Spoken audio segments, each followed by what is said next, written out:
بسم اللہ الرحمن الرحیم۔ اور یہ ایک بابرکت کتاب جس کو ہم نے نازل کیا ہے، چنانچہ تم اس کی پیروی کرو اور اللہ تعالیٰ سے ڈر جاؤ تاکہ تم پر رحمت کی جائے۔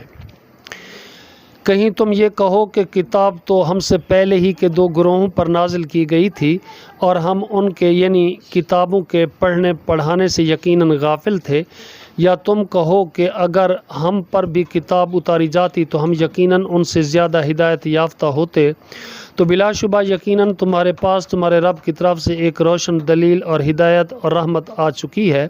پھر اس سے بڑا ظالم کون ہے جس نے اللہ تعالیٰ کی آیات کو جھٹلایا اور ان سے کنارہ کشی اختیار کی؟ ہم انہیں جلد ہی بہت برے عذاب کی سزا دیں گے جو ہماری آیات سے کنارہ کشی اختیار کرتے ہیں، اس کے بدلے جو وہ کنارہ کشی اختیار کرتے تھے۔ وہ انتظار نہیں کر رہے ہیں مگر یہ کہ ان کے پاس فرشتے آ جائیں، یا آپ کا رب آ جائے، یا آپ کے رب کی بعض نشانیاں آ جائیں۔ جس دن آپ کے رب کی بعض نشانیاں آ جائیں گی، کسی ایسے شخص کا ایمان اسے فائدہ نہ دے گا جو پہلے ہی سے ایمان نہ رکھتا تھا، یا اس نے اپنے ایمان میں کوئی نیکی نہ کمائی تھی۔ آپ کہہ دیں تم بھی انتظار کرو، بلا شبہ ہم بھی انتظار کرنے والے ہیں۔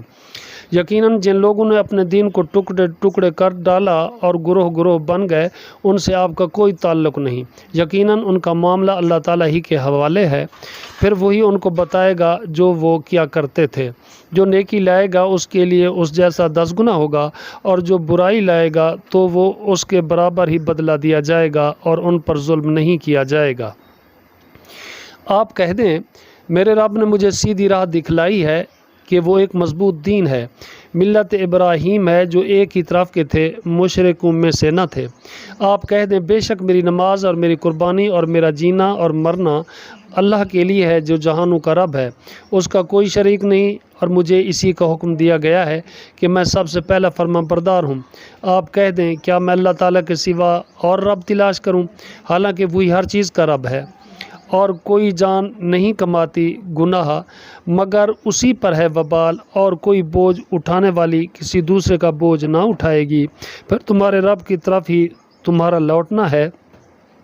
چنانچہ وہ تمہیں اس کے بارے میں بتائے گا جس میں تم اختلاف کرتے تھے، اور وہی ہے جس نے تمہیں زمین میں جانشین بنایا اور تم میں بعض کو بعض پر درجات میں رتبہ دیا، تاکہ وہ ان چیزوں میں تمہیں آزمائے جو اس نے تمہیں عطا کی ہیں۔ بے شک آپ کا رب بہت جلد سزا دینے والا ہے، اور بلا شبہ وہ یقیناً بے حد بخشنے والا، نہایت رحم والا ہے۔